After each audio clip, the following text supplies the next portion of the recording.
todos.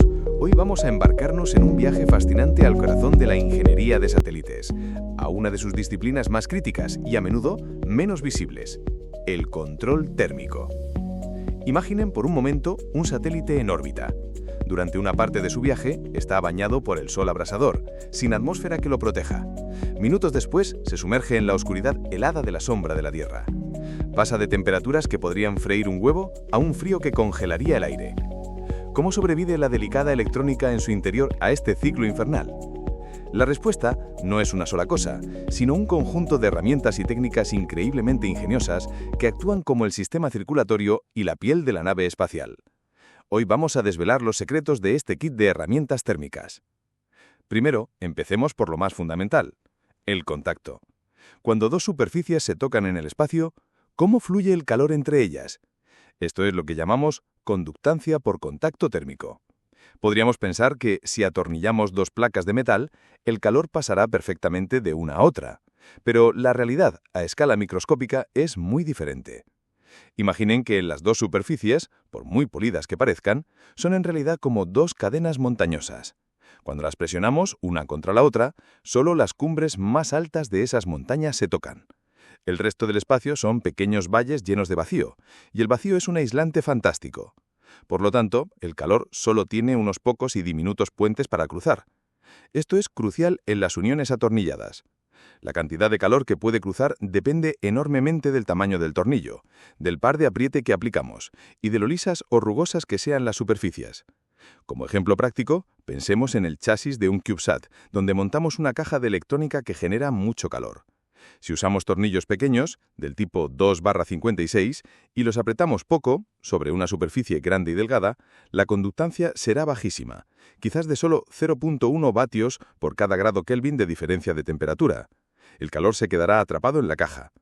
Pero si usamos un tornillo mucho más robusto, como un 1/4/28, y lo apretamos con fuerza sobre una superficie pequeña y rígida, estamos aplastando esas cimas de las montañas microscópicas, creando un área de contacto mucho mayor. La conductancia puede dispararse a más de 3.5 vatios/K. Es como pasar de un estrecho sendero de montaña a una autopista de varios carriles para que el calor pueda escapar. Segundo, ¿qué hacemos si ese contacto natural no es suficiente? Aquí es donde entran en juego los materiales de interfaz térmica, o TIMS, por sus siglas en inglés. Estos son los héroes anónimos que rellenan esos valles microscópicos entre las superficies. Piensen en ellos como una especie de masilla o colchón térmico. Su trabajo es reemplazar el vacío aislante por un material que, aunque no sea tan buen conductor como el metal puro, es infinitamente mejor que el vacío.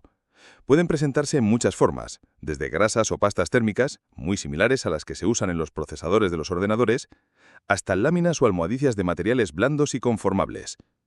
Un caso de uso real es el de un chip de alta potencia en una placa de circuito impreso dentro de un satélite. Este chip puede calentarse mucho y necesita evacuar ese calor hacia la carcasa del satélite.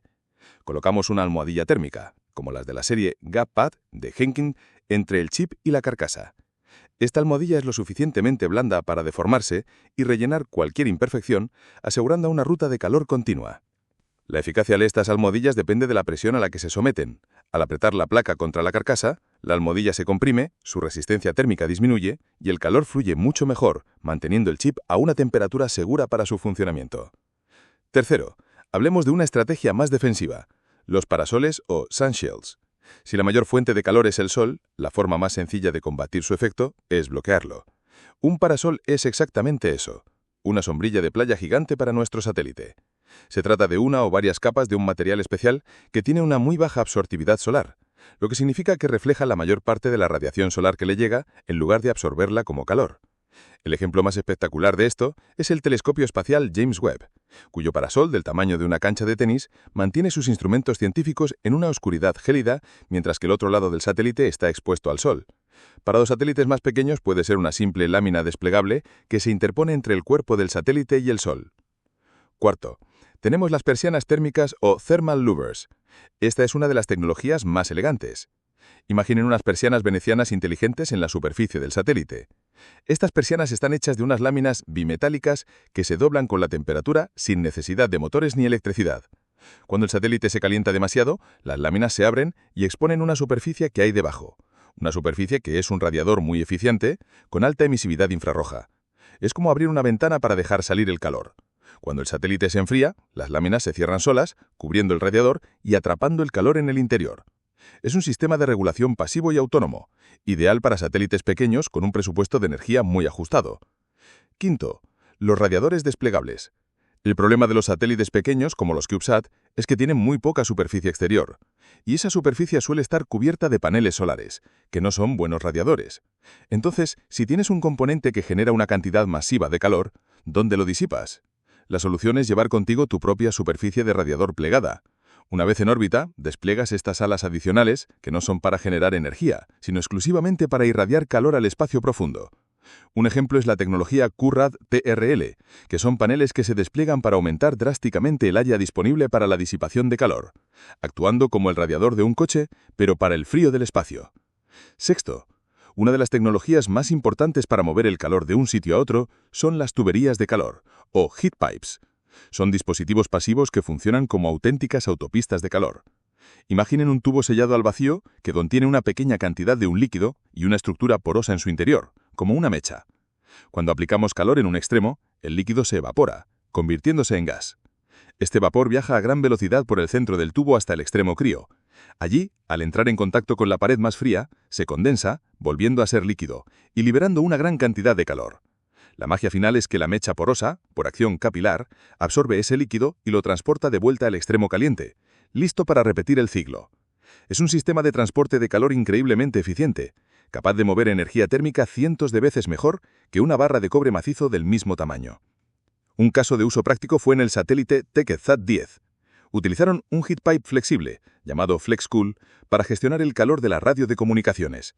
La radio se calienta mucho al transmitir, así que este tubo de calor recogía esa energía térmica y la transportaba eficientemente hasta un radiador en otra parte del satélite, evitando que la radio se sobrecalentara y fallara.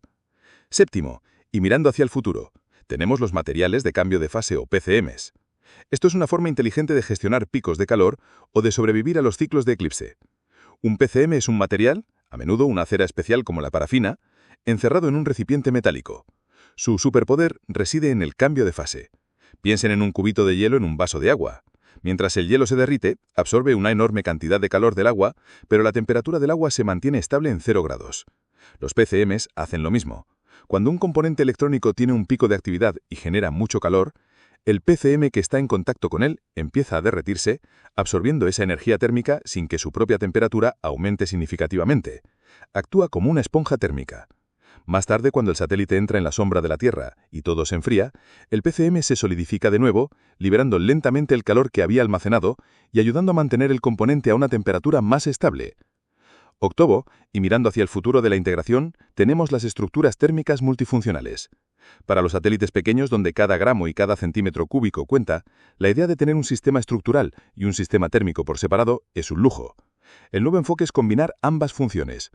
¿Por qué no construir el propio chasis del satélite con materiales y diseños que no solo le den rigidez y soporte, sino que también sean excelentes para distribuir y disipar el calor? Se pueden integrar heat pipes directamente en las vigas estructurales o usar materiales compuestos de alta conductividad para construir todo el esqueleto del satélite.